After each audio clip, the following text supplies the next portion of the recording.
मैं Amit Kumar, guest teacher, इतिहास विभाग गंगा सिंह महाविद्यालय। मैं आज आप लोग के समक्ष बीए पार्ट 2 इतिहास ऑनर्स पेपर 4 जो कि आधुनिक यूरोप से संबंधित है, उसी के तहत फ्रांस के इतिहास की चर्चा करने जा रहा हूँ। देखिए फ्रेंड्स, फ्रांसीसी जो क्रांति हुई थी, जो फ्रेंच रिवॉल्यूशन हुआ था, वो कह सकते हैं कि 18वीं शताब्दी की विश्व स्तर पे या विश्व की सर्व प्रमुख घटना थी। फ्रांस की जो क्रांति हुई थी 1789 में, 1789 में, वो अपने आप में उसका प्रभाव जो था वो पूरे विश्व को प्रभावित करता है। फ्रांसीसी क्रांति ने दरअसल पूरे विश्व को स्वतंत्रता, समानता और बंधुता जैसे मैसेज को देते हुए पूरे विश्व में एक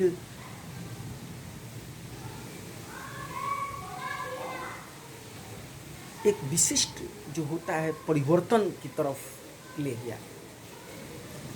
फ्रांसीसी इतिहास के तहत हम लोग देखते हैं कि वहाँ पे, या यूँ कहें कि देखिए, सर्वप्रथम हम लोग फ्रांस में जो क्रांति हुई थी उसके कुछ बैकग्राउंड पे बात करेंगे लोग, और अपने पाठ्यक्रम के अनुसार बेसिकली हम लोग फ्रांस की क्रांति के कारण, उसके परिणाम और वैश्विक स्तर पे उसका क्या महत्व है, इस पे चर्चा करेंगे।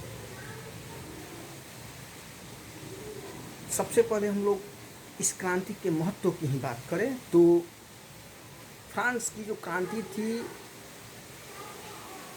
उसने पूरे विश्व को प्रभावित किया। उसने जो नए मैसेज समाज को देने का काम किया, वहाँ के जो बुद्धिजीवी वर्ग थे, जीन जैक्विन रूसो, मॉन्टेस्क्यू, वॉल्टेयर, इन लोगों के माध्यम से स्वतंत्रता, समानता और बंधुता, लिबर्टी, इक्वलिटी और फ्रैटर्निटी, ये जो 3 शब्द का संचार इस क्रांति के माध्यम से होता है, उसने न सिर्फ यूरोप बल्कि पूरे विश्व को प्रभावित किया। भारतीय इतिहास भी इससे अधूरा नहीं रहा है, और उपनिवेशवाद, साम्राज्यवाद के दौर में जितने भी देश किसी अन्य देश के द्वारा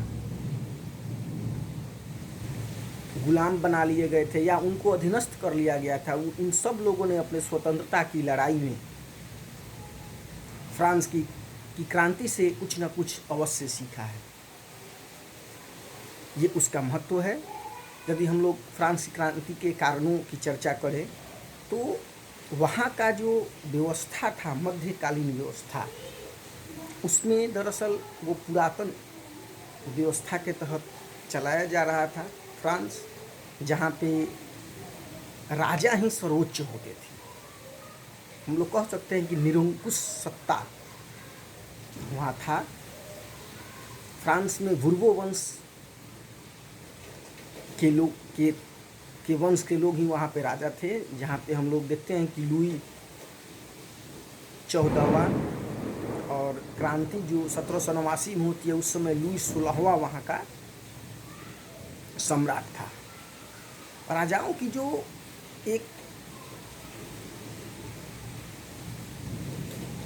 उनका जो स्थिति था, उनकी जो मानसिक स्थिति थी, वो लुई 14वें का एक जो प्रसिद्ध लोकप्रिय कथन है कि आई एम द स्टेट, मैं ही राज्य हूँ, इससे कहीं ना कहीं ये चीज़ समझा जा सकता है। लुई 16वां भी कहता है कि मेरी इच्छा ही कानून है। तो इन चीज़ों से राजाओं के मन मस्तिष्क में राज्य के प्रति क्या चल रहा था, उनकी कैसी मनोदशा थी, इसको खूब आसानी से समझा जा सकता है। फ्रांस में ये एक लोकप्रिय कथन था कि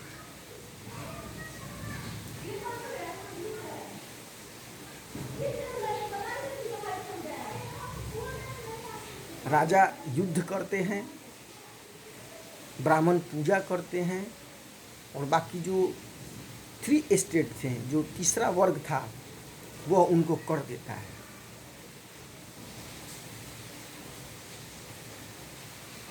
राजनीतिक स्थिति के साथ ही अगर हम लोग आर्थिक स्थिति की बात करें तो जैसा कि इस कथन से ज्ञात हो जाता है कि फ्रांस में प्रत्येक स्तर पे जो पूरे फ्रांस का जो समाज था वो 3 वर्ग में मुख्यतः बटा हुआ था।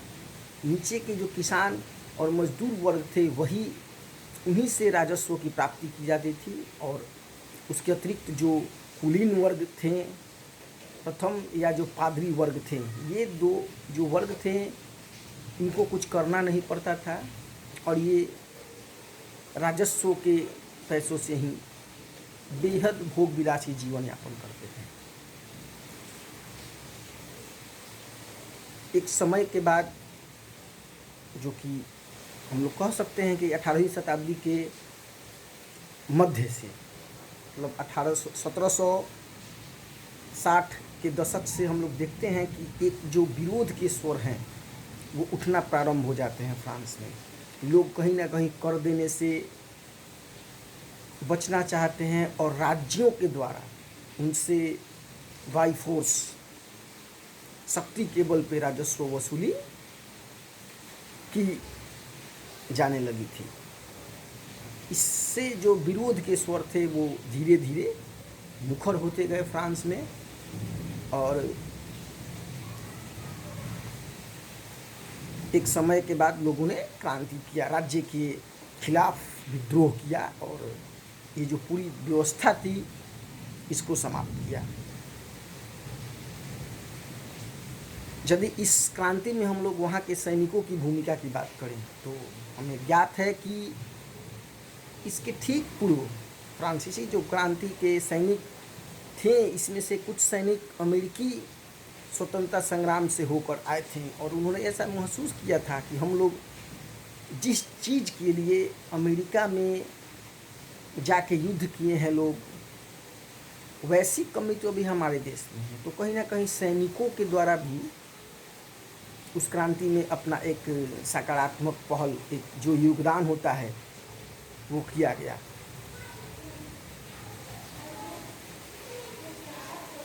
यूरोप के इतिहास के तहत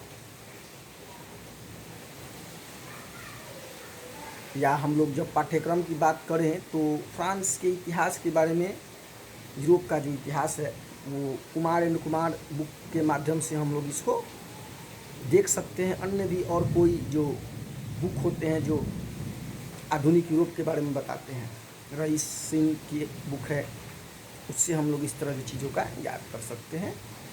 ओके फ्रेंड्स, थैंक यू।